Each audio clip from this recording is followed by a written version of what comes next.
Hello, everybody. Happy Thanksgiving weekend. I hope you enjoyed time with your family and friends yesterday while this gentleman, Ryan Talbot, and myself, Matt Parrino, were in Detroit watching the Buffalo Bills improve to 8-3 in dramatic fashion, 28-25. We are going to get into all of it right here on Shout, a Buffalo Bills football podcast brought to you, as always, by Topps Friendly Markets. Enter for a chance to win $1 million right now. Each week, Kings Hawaiian is pitting two city sliders against each other in the ultimate showdown, and you get to help decide the winner. Vote weekly for your favorite regional slider for a chance to win all season long and earn entries toward the $1 million prize. Explore the interactive stadium to play games, get recipes, share photos, and so much more. Visit topsmarkets.com/redzone to enter. Ryan, we were toying with the idea of doing another backseat Jeep post-game podcast, but we decided, you know what? Let's let it marinate a little bit. We'll come back on Friday. We'll get into this game. How are you, my friend? Hey, I'm doing great. Yeah, and it gets dark pretty early these days, so I think the lighting would have certainly been an issue, but good to kind of sleep on this win, so we had some good discussion points to talk about today, Matt. Yeah, and shout out to everybody that watched the video version of the backseat Jeep pod. It wasn't the best quality. After we recorded it, we were like, oh, should we just put up the audio? But we were like, you know what? Let's bring it to you like in the real here. And we were able to get it done. Lesson learned for future trips like that. Maybe thinking through some of the technology issues. All right. So to set up the show a little bit, a lot to get into. The offense struggled a little bit before they figured things out. I want to start there. We'll get into Von Miller, obviously the potential impact, where things sit with his injury. We'll talk about the secondary, Tre'davious White returning. Got some stuff on Dane Jackson as well. The linebacker situation with Tremaine Edmonds out there and the Patriots looming, the Patriots losing last night. We'll get into that maybe a little bit at the end as well, Ryan. But I want to start with the way the offense figured it out. This was a real grinded out kind of game for the offense. Josh Allen, kind of struggling throughout most of the game, 50% completion percentage through three quarters. Stefon Diggs, 10 targets, only 3 catches. That is just uncharacteristic. But on those last 2 drives, it was that needed moment. It kind of reminded me a lot, talking to Diggs after the game, of that Pittsburgh Steelers game 2 years ago when everything was going wrong. It was only in the first quarter, but he went over to Josh Allen and said, put it on me, trust me, lean on me, and I'll make things happen. And that's exactly what he did on the touchdown drive, 4 catches, 27 yards, and obviously the touchdown, that big 37-yarder on the game-winning drive for the field goal. Those are big-time plays, and big players make them. Yeah, huge plays, and it goes to Josh Allen, it goes to Stefon Diggs. You mentioned it, Matt. For 3 quarters, the Bills were kind of going through the motions. Now, Allen did have a rushing touchdown earlier in the game. He produced some drives, but for the most part, you said 50% completion rate.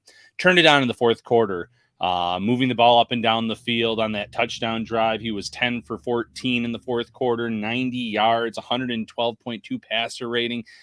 When the Bills needed him most, he turned it on. And, we'll get into some of the issues with this offense here in a few minutes, but you mentioned it. Big players make big plays in big moments. And Josh Allen and Stefon Diggs kind of took the game in their own hands at that point in the fourth quarter, the touchdown drive. And then obviously after the Lions tied things up, who does Allen go to on that first passing play? Diggs, despite being almost in triple coverage. Mm-hmm.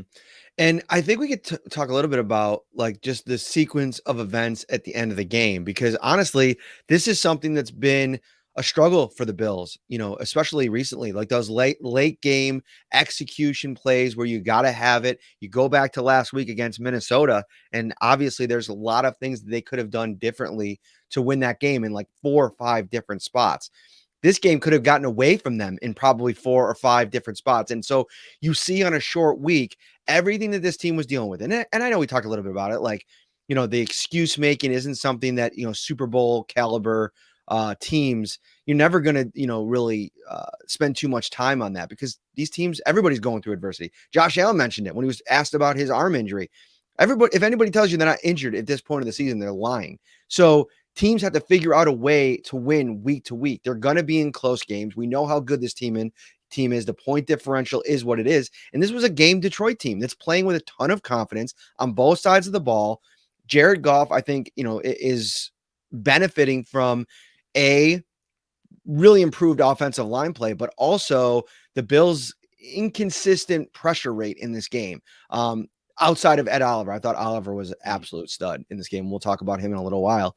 But in those final moments, when you miss the extra point, which then all of a sudden makes the situation where they only need a field goal to tie the game, you have to execute. You got to keep them out of the end zone. And the defense has struggled to do that in recent weeks. Yeah, it's really been a struggle on the back end, in the secondary specifically, Matt. And for the Bills, that was the issue again yesterday. The secondary is getting picked apart. Trey White was out there on a pitch count, and nothing really notable in terms of him getting targeted out there. But when he was off the field, you had Dane Jackson getting picked on quite a bit and losing most of those matchups. You had Christian Benford losing a lot of those individual matchups. Kyrie Elam comes in later in the game. Again, probably a situation where the Bills didn't want to force him onto the field right away, but they had to get him out there because of how the other cornerbacks were playing. So the Bills adjusted, though. What did they do? They send some pressure at Jared Goff that led to some inaccurate passes. Got the Lions off the field at times, and then in those crucial moments in the game, it caused them to force the Lions into a field goal to tie the game rather than give them the opportunity to win it with a touchdown. Mm-hmm. We're going to get in a little bit deeper into the cornerback rotation and what to expect maybe in the next couple of weeks. I want to talk about that, and maybe we can transition to that. But I want to talk about Von Miller first. He comes in to this game. This was the 11th game of the season. Von Miller has 8 sacks. His 25 pressures, Ryan, are more than any 2 other Bills players combined this season. So when you talk about impact in the pass rush, what the Bills potentially lose with him out of the lineup, and it's looking like it's going to be at minimum a few games here where they will be without him. He suffered a knee injury. The early reports from Ian Rappaport, and I believe Jeremy Fowler had a report on it. Rappaport had the knee sprain. Fowler followed up with, they think that they've avoided something serious, but they won't know until further tests are being done. So today, tomorrow, you're going to see probably some updates coming up out of this whole situation. But Ryan, Greg Rousseau wasn't available in that game. AJ Epinesa wasn't available in that game. Von Miller goes down, and then it leaves you with Shaq Lawson, a guy that was a throwaway, was a late free agent addition. Mike Love off the practice squad, Mike Love season, and then Boogie Basham, who I think if you took their whole collection of guys that they were really looking to pop this year, he's been the one that's done it the least amount, and they got the job done. I think in a weird way, with Von Miller out for an extended period potentially here, depending on what it ends up being, I don't want to call it a blessing in disguise because you want that guy on the field. But this could be the kind of kick in the rear to a lot of guys on that defensive line to really step their game up. And this could also be an opportunity for Ed Oliver to say, all right, this is my line now, right? I'm the captain now. I'm going to take this thing over and play and produce like that top 10 pick that he was in 2019. Yeah, and Sean McDermott kind of alluded to that after the game when I talked about the play of the defensive line. I asked him, what thoughts on Ed Oliver, Daquan Jones. He said, hey, listen, they needed to step up. We needed someone on that defensive line to do that.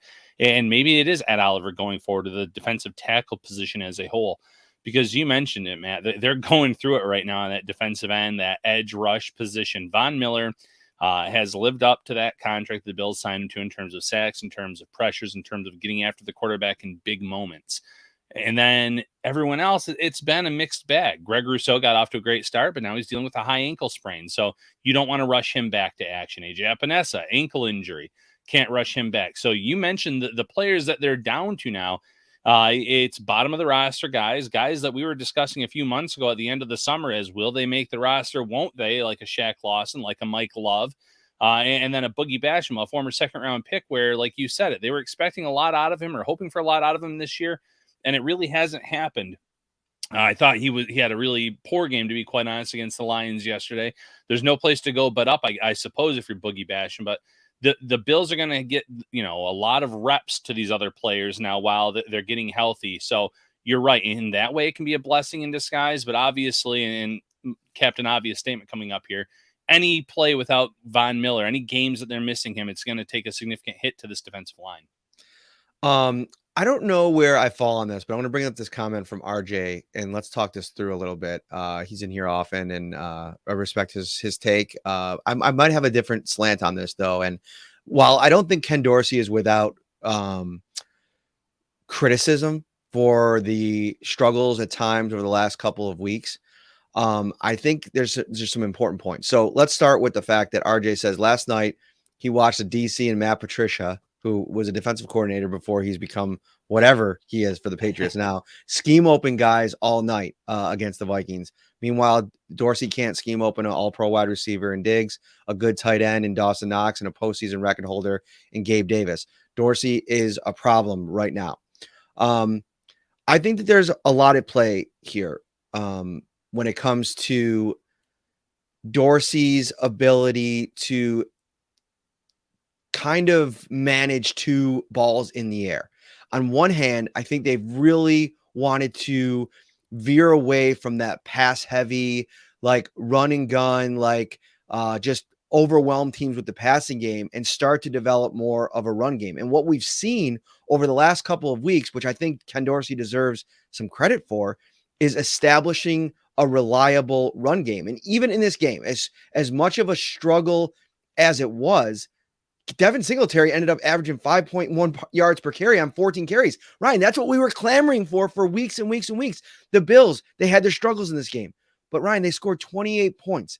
The Bills, outside of the Jets game when they scored 20, they've scored 28, 31, 30, 27, 24, 38, 23. I mean, the Jets game notwithstanding, that was a stinker. I think that this offense is just trying to figure out how many ways they can win. And Stefon Diggs said it yesterday too, when crediting the way that Motor ran the ball yesterday.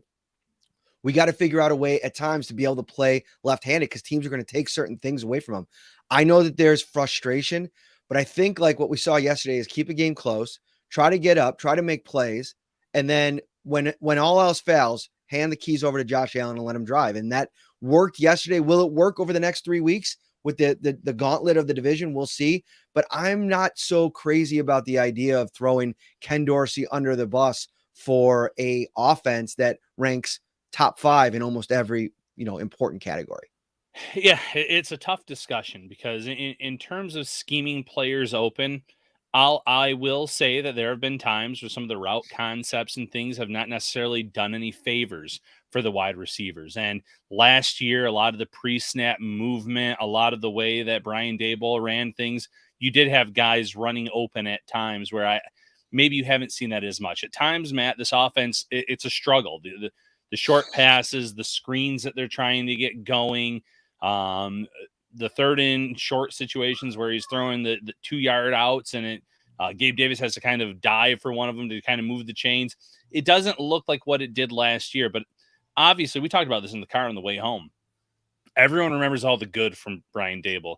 They don't talk about the 9-6 loss to the Jacksonville last year and some of the struggles that offense went through in the regular season when they were 7-6, when they were getting hit in the mouth against the Colts and they couldn't really do much on offense in that game.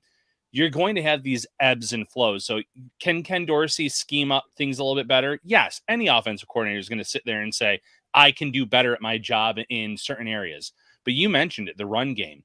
The Bills are now 4-0 when Devin Singletary gets 14 carries or more. He needs to get into that rhythm. And when he does, you mentioned it, averaging in this game over 5 yards per carry, but on average, it's been over 4 yards per carry in those other wins. And I think they're 5-1 now when he gets double-digit carries. So they're figuring things out there. Worst case scenario, you're right. He gives the keys to the car to Josh Allen and says, drive. You know what to do in these situations. You know who your number one guy is. Trust your arm talent. Make the throws that you and maybe only one or two other quarterbacks in this league can make in these big moments. And that's exactly what happened. So, yes, there's some growing pains. There's some issues for this Bills offense to figure out. But to your point, the Bills are still one of the highest scoring offenses in the league. If this defense wasn't so beat up and was playing to the level that they were earlier in the season, 28, 31, 30 points that they put up against the Vikings, those would generally win you most games. Mm-hmm. You know what else wins you games? What's that? strong offensive line play. And I don't think anybody's coming out of that game talking about how well the Bills' offensive line play. I thought Ryan Bates held up pretty well with getting thrown into the center spot. But at various times, and we talked about it on the drive home yesterday, Spencer Brown is in a bad spot right now. The dude is he's getting beat way too often in pass pro. Guys are just flying around him out wide on the edge and forcing Josh Allen into an immediate decision-making process when he reaches the end of his drop. And he it's like, just because you could do something doesn't mean that it's to be done in every scenario. And so when Josh Allen gets back there, sometimes you want a 7-step drop and have the ability to survey the field a little bit. And he just didn't have that yesterday for most of the game. I thought, in the last 2 quarters, they did a little bit of a better job. They settled into a better spot, especially considering Deion Dawkins goes out in the second quarter. Quessenberry comes in. He's had his own struggles this season. So for the Bills to hang in, with all the injuries, with the Vaughn situation, they could have collapsed at halftime, especially their defense. And they come out in the second half, and I thought they played a really good game in the second half, Ryan. The defense specifically. Let me just bring this up here. The Lions had the touchdown to DJ Chark, the 2-point conversion. So that's not good. They had the field goal, but that's all they had. They had 10 points in the second half. And I thought that the defense made big time plays throughout the second half. And maybe that could be the transition we need to get into this cornerback situation, because I know a lot of people are upset. I have some thoughts on that as well. But, overall thoughts on, the way the Bills handled the injury bug yesterday. Yeah, well, first and foremost with the offensive line play, it was bad. And you mentioned the 7-step drops. It felt like Josh Allen took 10, 12-step drops on a few plays because he knew that heat was coming and he needed to have a little bit of separation or room from these defensive ends and defensive players that are going to be flying in his face. Anytime you lose Deion Dawkins in game, that's not a good situation. He's become a steady left tackle, one of the better left tackles in this league. You were already without Mitch Morse. And you mentioned Ryan Bates. He played pretty well at center. There were a few snap issues early in the game, but I thought that that was remedied pretty quickly by this team. So, but by moving him over, you were also missing technically one of your starters at guard. And there were a lot of issues at play there. Spencer Brown, he ended the year. He had ups and downs as a rookie last year. I was looking for more ups this year, and I haven't necessarily seen it. It's become more of a concern. You have Quessenberry who can play there. The Bills need to really go into this offseason, no matter what happens, whether you win the Super Bowl, whether you're eliminated in the first round of the playoffs, whatever it is, they need to sit down and say, we're not going to reach for a player, but we really need to start investing in first and second round offensive linemen because Josh Allen, we invested $258 million in this guy, and the best thing we can do for him at this point isn't get him another fancy weapon at receiver. It's protect him, keep him upright so he can scan the field, and then he can take off and run when he so chooses. So that definitely seems like priority number one this offseason for this team. And where they're picking, it'll be hard to get a premier tackle or lineman, but it needs to be done. In the comments here, Steven, it was great to meet you yesterday. We met a lot of Bills Mafia members going into the stadium, leaving at times. It was awesome to run into people that recognize us, talk about the podcast. So shout out to them. But yeah, for this Bills team, they were spoiled the last 2 years in terms of the injuries or lack thereof.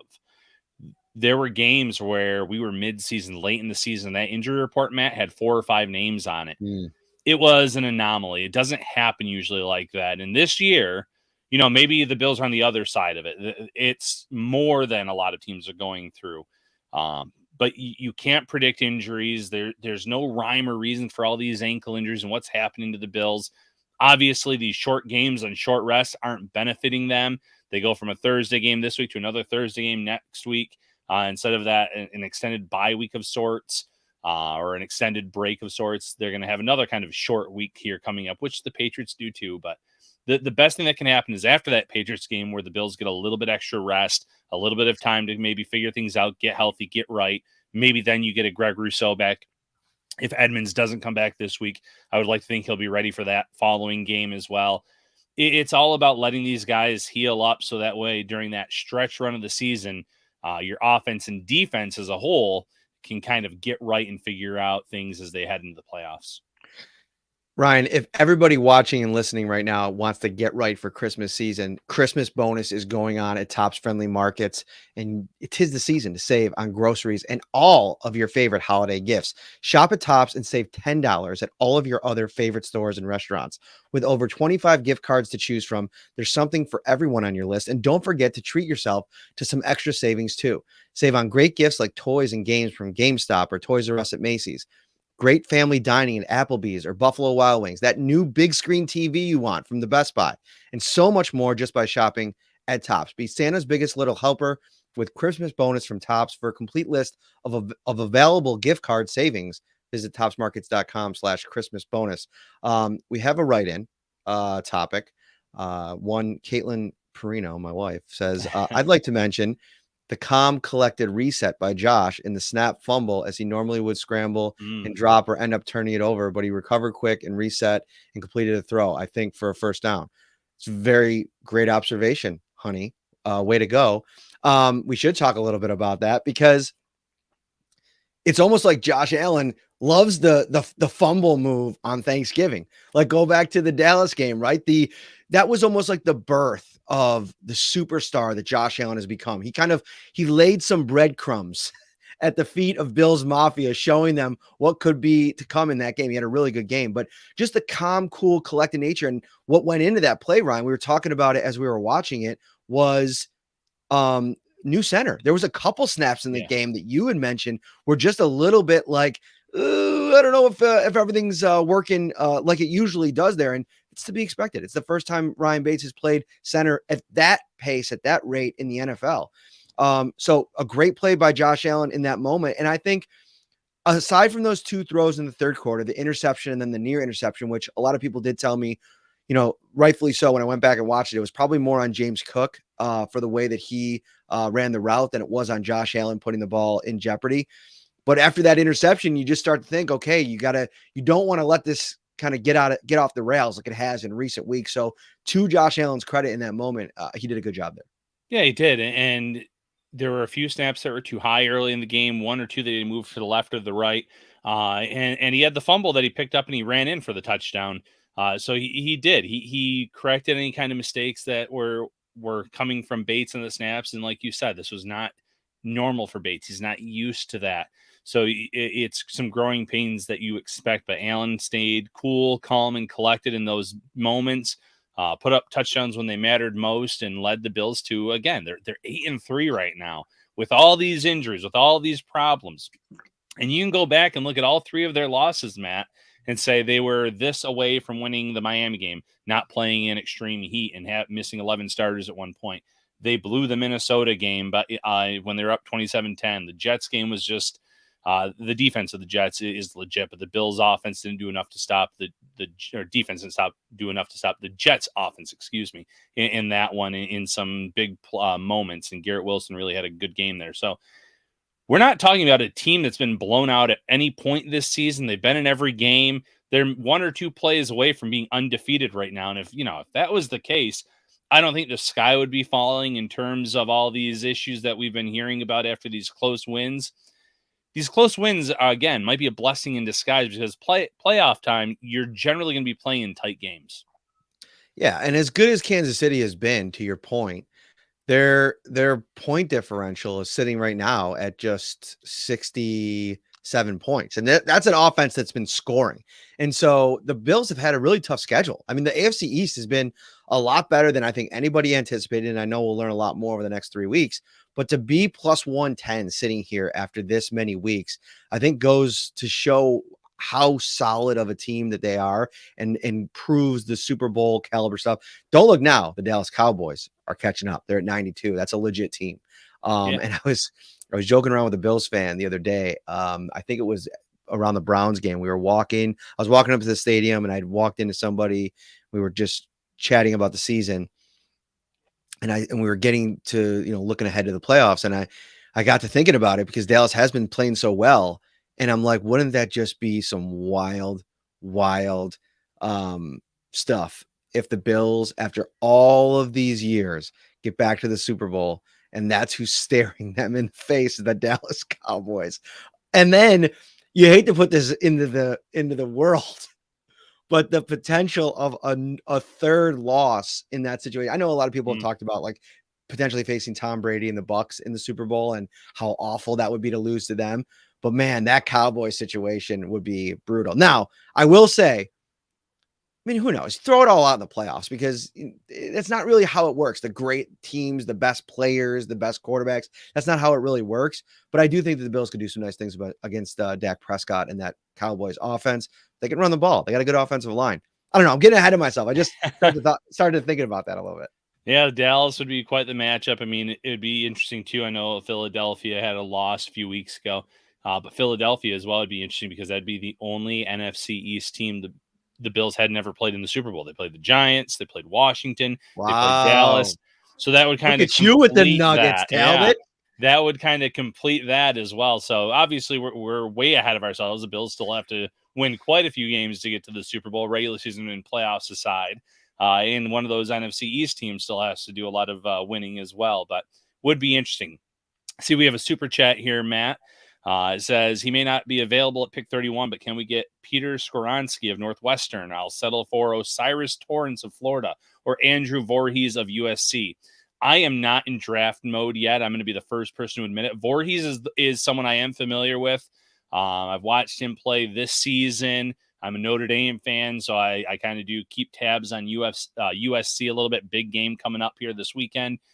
Voorhees, the draft stock is all over the place right now in terms of where it will be between now and April, the testing and everything else. But I like his game.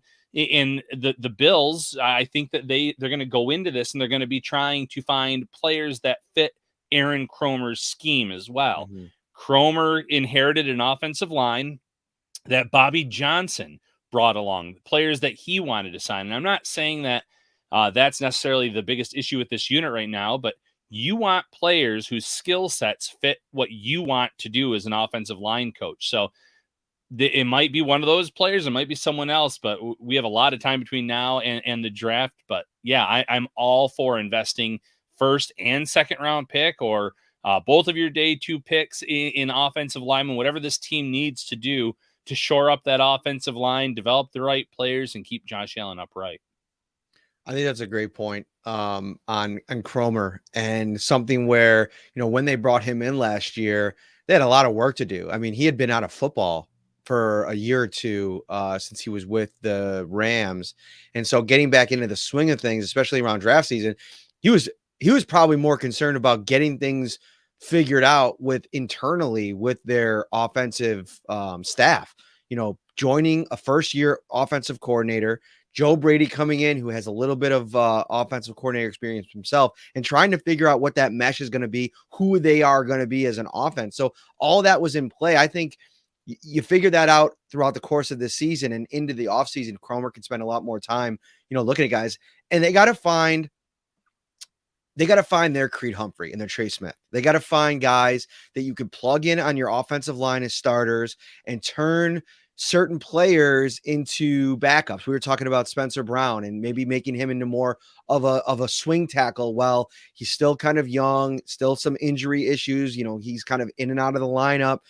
You pair another tackle with Deion Dawkins. You have Mitch Morse for maybe another season. Then you go out there and you really go attack those guard spots, those interior spots, or maybe you do find your center of the future and, start to move in a different direction. I'm still team Morse for the considerable future this season and next season at least, but it's always I don't think that they drafted Creed Humphrey in Kansas City to be their day one starter. It was draft them and then figure out what it's going to be. And so they have to do a really good job. I like that super chat. And it's always good to kind of keep an eye on the future and start to think about what this thing can look like and how much that could fix the offense's problems. And maybe, listen, I'm not a guy that's going to lie to you and tell you that I'm crushing the all 22 every week on this team on these games. But I think that what would help routes be crisper and run better and be more successful is allowing to get into scramble drills when the protection is there and Josh Allen doesn't have to, just bail and go every time things break down under 2 seconds in the pocket. I think that would help a lot. And right now they're not getting consistency in the pass protection area of the offensive line. Yeah, that's 100% correct. And, every draft class is different in terms of tackle depth, guard depth. Some drafts, once 2 or 3 tackles go off the board in the first round, early in the first round, there's no other quality players or so. The Bills aren't going to reach. That's something we've talked about many times over the years during the draft. If it's a guard they attack first, so be it.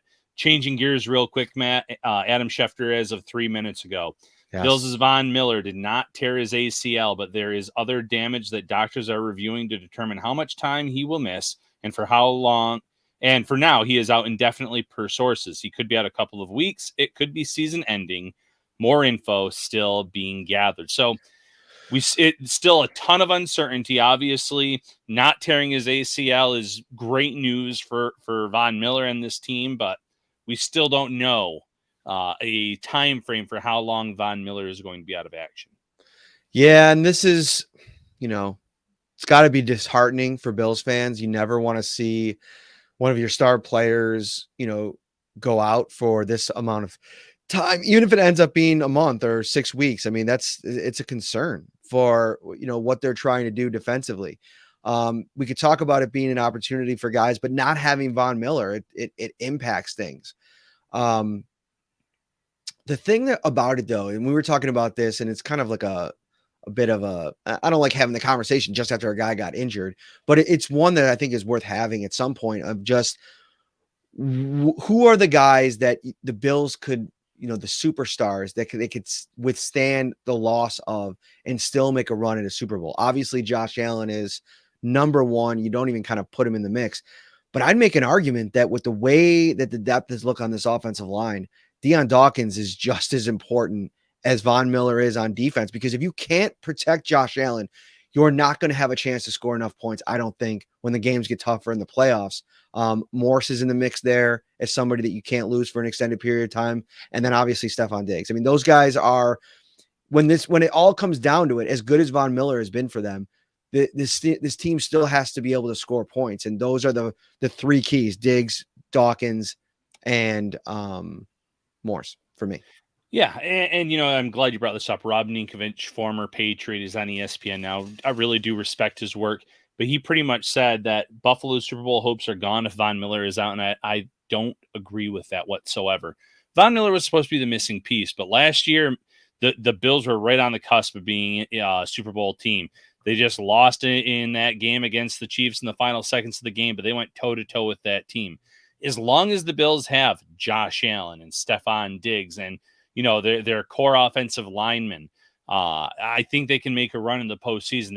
They can go toe to toe with any team, even though there's been some hiccups with this offense. On the defensive side of the ball, Von Miller has been great. There is no denying that. But you look at the interior of the defensive line and how solid they have been at times this year. Von Miller, not Von Miller, excuse me, Ed Oliver has been outstanding. Really should have either been at the podium yesterday post game or eating a turkey leg on the field post game. Is the defensive MVP of that game. You have Matt Milano, who has been the defensive MVP of this team, this league. I don't think you can make a run in the playoffs this offseason without Matt Milano because of how important he's been. Edmonds has proven his worth in the last few weeks when he hasn't been on the field. They really do miss him in his play. And then obviously Jordan Poyer. The Bills are undefeated when Poyer plays this season. And yes, I mean, that's a bit of a coincidence. I'm not sitting here saying he is the reason they're undefeated when he's on the field, but he plays a big role in the back end of that defense. And then obviously you have Trey White getting eased back.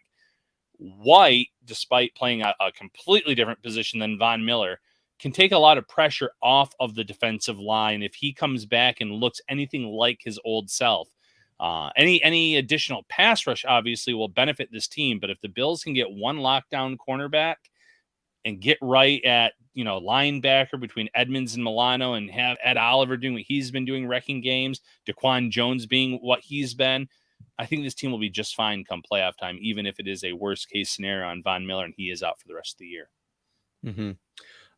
I want to change gears a little bit here. Obviously, we'll cover this story as it unfolds. We'll hear from Sean McDermott at 4:00 today. We'll have another podcast in a few days. We will get more into the details of what this all looks like for the Bills defensive line moving forward. But let's move to the secondary, because I think that's an area that I didn't think that it would take us 35 minutes into the show to talk about this. But It's something that we have to cover. Tre'davious White makes his return yesterday. I know a lot of people were excited about it, but the plan going in was he was going to be on a pitch count, 15 to 20 snaps. He ends up at 15, and they take him out of the game. And you could tell, like, I was zooming in my camera and I had my binoculars out and kind of watching him on the sideline, and he was pacing. He was uncomfortable about it because getting back out on the field probably was a little bit of a tease for White, who's not used to watching games from the sideline in uniform. Dane Jackson played 100% of the snaps, as he has for the majority of the season when healthy, and he struggled. And Christian Benford had his struggles as well, didn't play as many snaps. Kaiir Elam didn't come in until the second half, and he had himself quite a nice day. He ended up with 13 coverage snaps, 1 target, 0 receptions allowed, a 39.6 passer rating when targeted allowed, and he has not given up more than 35 yards in a single game since week 5, according to NFL Rookie Watch on Twitter. So obviously, I think fans want to see more of him. I'm wondering if he was kind of on a mini pitch count as well. We'll hear from McDermott later today. But on Dane Jackson, I guess let's start with your thoughts, and I'll chime in with what I think.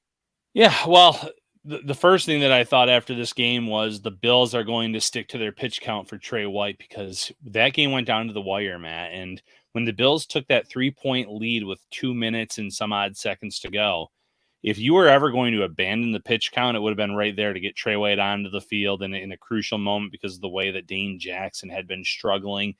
But they didn't. So the Bills are going to ride their players, the guys that they currently have, as they get Trey White back. And that's completely 100% the right decision. The Bills are doing this the right way with Trey White. But if he played 15 snaps on Thursday, maybe it's 20, 25 against the Patriots, or maybe it's around that same number. Their goal, I'm sure, is by playoff time that he's going to be playing 80 to 100% of the snaps on one side of this defense. And that would be huge for this team. They were in a bind, though. You just mentioned it. Kaiir Elam, it was his first game back. He had missed some time. He was doubtful going into the game on Sunday against the Browns, I believe, if not questionable, maybe doubtful the week before that. But he's slowly being brought back. So the Bills really didn't have many options in terms of changing things up. And it's something that Dane Jackson, first and foremost, has to work through. Teams are going to pick on you until you make a play on a ball, until you make an interception. We've seen that the last few years with Levi Wallace when he was here. Until you make a play, teams are going to target you. And there's been some really good coverage by Dane Jackson where he's not turning his head around in time, or his hand is in there and he's just not stripping the ball away. If he can start doing that on a semi-regular basis, he's not going to get picked on as much. Christian Benford, he was a great story early on in the year. He still has had some quality play, but teams are kind of figuring him out a little bit too in terms of his strengths and weaknesses. So it's all about getting healthy at that position, and that's easing White back in. Elam, you might see him be more of a full go this upcoming week against the Patriots. Came out of that without any kind of setbacks or any injuries. So you kind of have to ride with the guys that you've got right now, Matt. Yeah, and I want to bring up Juan Castilla's point, because this is the direction that I'm going in, and it provides the nice jumping off point. Dane is getting all top receivers and has played tight coverage most of the time, and it just is what it is when ball placement is perfect. And I want to say, you've got to use some perspective when evaluating Dane Jackson. I don't think anybody going into this year would have put him in a boat as a contender for number 1 cornerback if Tre'davious White was healthy. Everything changes for this entire room when Tre'davious White is out there for 100% of the snaps. It allows them to maybe go with a weekly rotation at that CB2 job, put Dane Jackson in a smaller role, like paired with maybe even a Kaiir Elam, maybe even start to think about other options for Christian Benford, or continue to develop him in the background, however that ends up being working out.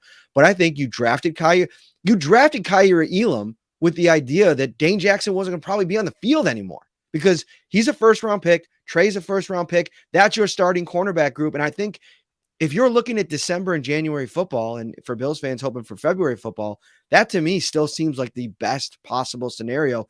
Elam playing at a high level and White back to as close as you can get him back to all-pro status. And I think Dane Jackson's filled in nicely, and I love his attitude. And as journalists, sometimes we got to be careful not to attach ourselves too much to the story of a guy. Like I really like Dane Jackson, and I kind of root for him a little bit because I like the scrappy nature of his story. Journalists root for stories. Like that's the business that we're in.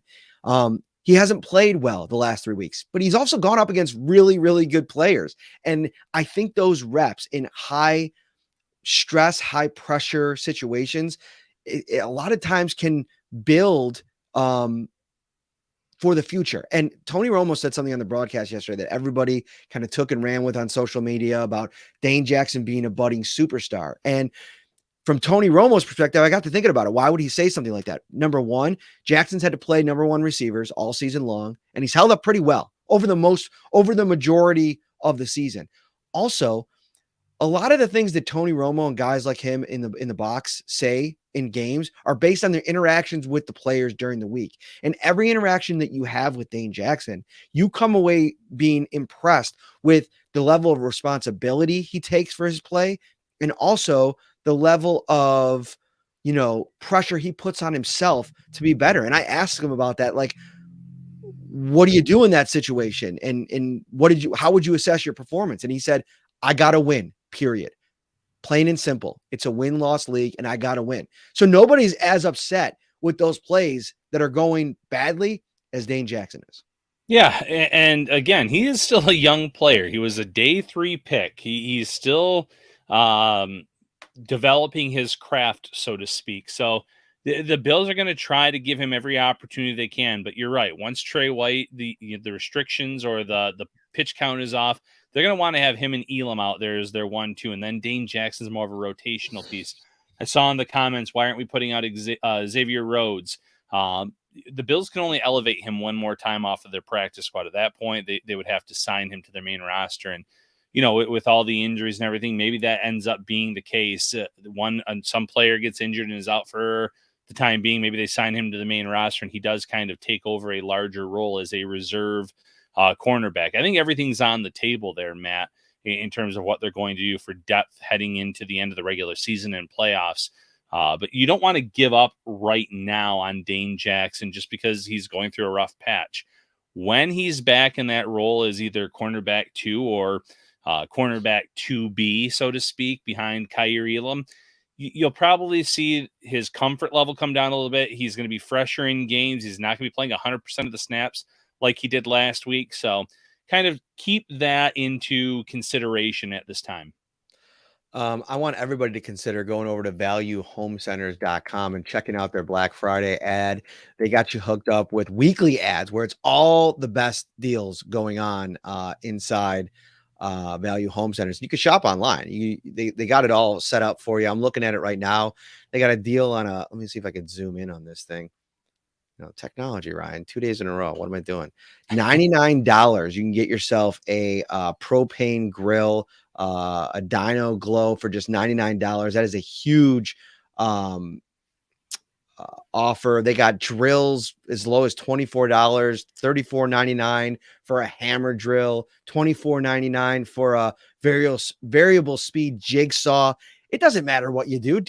Just do a little jig over to Value Home Centers. Just walk around. They got deals going on every single day, and every single post-game edition of Shout, we bring you the Value Home Centers. Toolsi, player of the game. I'm going to start with you, Ryan Talbot. Who was your Toolsi player of the game this week? You got to go Ed Oliver. Ed Oliver was everywhere on the field for this Bills team in terms of in the backfield, getting a safety and sack on a play, making big plays in the run game. He has been a force as of late for this team. And when the Bills needed someone to step up on their defensive line, he took the reins and he ran with it. He was outstanding for this team. So my Toolsy player of the game is Ed Oliver. What about you, Matt? I like it. Thomas Hewitt asks, does Value deliver to New England? I'd imagine that they do, but I don't want to speak out of pocket. So why don't you do this, Thomas? Head over to Value Home Centers, check out the Black Friday ad, pull the trigger on one of those great deals, and then report back in the next episode and let me know if they deliver to New England. That would be great. I'll find out either way. My wife thought that transition was pretty funny. All right. My Toolsy player of the game. Oh boy, we're going out the rails. I gotta be careful with I wanted to do Ed, so you stole my thunder, Oh, I'm so Ryan. sorry. That's ridiculous on your part. So now I It got to is. think on my feet, which is never a good thing. Let me bring this up. Let's talk about Ed for a second before I pick mine. I'm gonna bring up the box score here, and I'm gonna kind of peruse a little bit to bring this up. And listen, we don't like to script this too much. We like to kind of go off the cuff on these shows. So apologies for that. But I agree with you. Oliver was destructive yesterday, and I put out a tweet. His Thanksgiving Day performances now 3.5 of his career, 13.5 sacks have come on Thanksgiving Day. The guy just gets pumped up. You know who I'll go for though? I'll stay on the defensive line. And this is another guy that I think I'm really looking at if Von Miller's out for an extended period. Daquan Jones records a sack in the game, 2 quarterback hits, a tackle for a loss. And he's just been so consistent and well-rounded. And I continue to kind of bang the point. Oh, I like Knicks too. I'll give it to Nick. I'll go with Knicks in a second, but I want to give Daquan Jones some love as well. We'll give out, listen, it's Thanksgiving. All right. It's a season of giving. We're going to give out multiple Toolsi players of the game today, Ryan. Okay. And that's Boom. okay. I don't think anybody's got a problem with it. Jones has been so versatile. Like him as a pass rusher, I wasn't envisioning it. And the safety for Oliver was actually made possible by Daquan Jones, who took that double team up the middle, kept both guys on him, kept charging forward. Oliver won his one-on-one, and boom, that is a huge difference-making, game-winning play. And when I was talking to Shaq Lawson after the game, he cannot say enough about what Daquan has meant in that room. But on the offensive side, a little dirty. Isaiah McKenzie, he's been scrutinized quite a bit. Some of it's been fair. He comes out in this game, 10 targets, 6 catches, 96 yards, and a touchdown. This looked a lot like New England in 2021 and Miami in 2020. And how was he winning, Ryan? Exactly. And maybe that's the part of it, that you could criticize Dorsey on, is like he figured it out. Like that's how you got to use McKenzie, is you got to get him in space, let him win at the line of scrimmage, but then attack down the field with his speed. When he did, Josh Allen found him, touchdown. Yeah, he was fantastic, and it was a big game, and they needed it from him. They hadn't been getting that slot production. He was, like you said, they kind of figured out ways to utilize him and his talent. He made some outstanding grabs, had the first touchdown reception of the game for the Bills.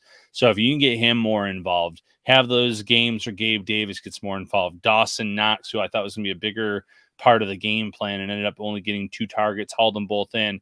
But did not have the game that I was envisioning. If they can just get someone else to step up each week opposite Stefon Diggs, I think this offense will be fine. My wife said, as I was reading off those tools, she's like, you sound like you don't even know what those tools are. I know what a jigsaw is, okay? I've never used a jigsaw, but I know what it is. I know what's to be done with it, okay? Anyway, that was a little sidebar.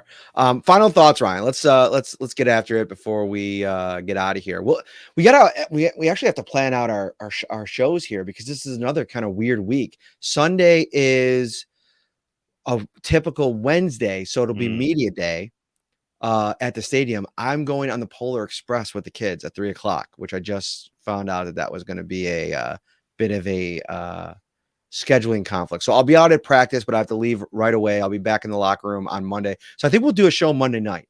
Does that work? I think that would be, we'll do one show next week. We'll do a Monday night show. It'll be after the second day of practice. It'll serve as our preview and weekly edition. Maybe I'll look to bring a guest on. We'll do a bigger show on that Thursday. And then I'll be in Boston, Foxborough for the show, or for the game on Thursday. There you go. So, final thought for me, Matt. The Bills have one more short week coming up here, and then they get a little bit of an extended rest. Let some of these players heal up after that extended break that they get following the Patriots game, and kind of see where the chips fall. Losing Von Miller, it's another big loss for this team that's already lost quite a few players for periods of time. But the sky is not falling yet. The Bills are 8-3. They're in better shape now than they were 1 year ago, where this was a team that was 7-6 and fighting and battling at one point before they figured it out. So there's still time for the Bills to get on that roll like they did last year at the end of the regular season. Huge AFC East games coming up the next few weeks. They need to pretty much sweep those to correct their first 2 games in the division. But all is well right now in terms of the Bills' standing in the AFC East and the AFC overall. Yeah, they need to go on a run. And that's the way that this thing is all setting up. And I'm looking at this Patriots game. Mac Jones comes out, has a really good game. And somebody earlier in the show was talking about Matt Patricia, scheming guys open. It's not really tough to do against Minnesota. Like they're banged up in their secondary. Their pass rush is good, but it relies on 2 guys, and they got through in the end.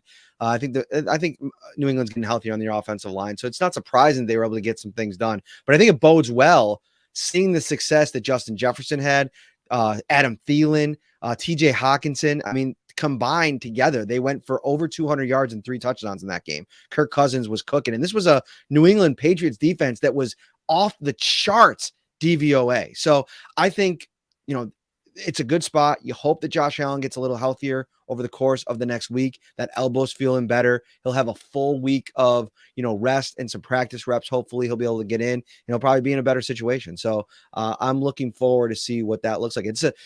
This is the first true, like, since Kansas City, for me, the feel of a Titanic game, because more so for what it could mean if the Bills were to lose it than if they were to win it, right? Like if they win it, it's expected, but if they lose it, the sky is going to be falling.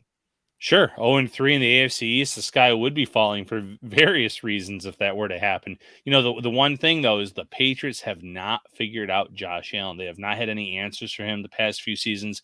So even if he's not at 100%, the way he's been able to use his arm and legs against them the past few seasons, I think that's going to cause some real problems for this defense. It's coming off of a game where they struggled against Kirk Cousins. They didn't have to worry about Cousins taking off and running the way that Allen can. I got to ask Josh this week because he's had a vendetta for the Patriots, I feel like, the last couple of seasons. I wonder if all the talk around how it happened for him early in his career with the Patriots, and like obviously looking up to Tom Brady, and then like, I don't know. I don't know if any of that's, if there's a little bit of an extra edge in knowing what they've met in the division, like just this killer instinct to just destroy them has been impressive to watch over the last couple of years. We'll see if it continues. It's also impressive to watch all the deals at the Tops Carryout Cafe right now. Hot to go fresh, large, and cheese and pepperoni pizzas are $14. Jumbo chicken wings, 10 count, $14. The legendary Tops breakfast pizza, a large, is $20. Pizza or taco logs, 6 count, $7.69. Baby back rib sections, $5.99 a pound. Sub, sandwiches, wraps, apps, sides, and so much more. Visit topsmarkets.com/redzone for the complete menu of ready to enjoy fan favorites. He's Ryan. I'm Matt. We'll be back on Monday. Enjoy the rest of your holiday weekend, everybody. Thank you so much for watching. See you soon.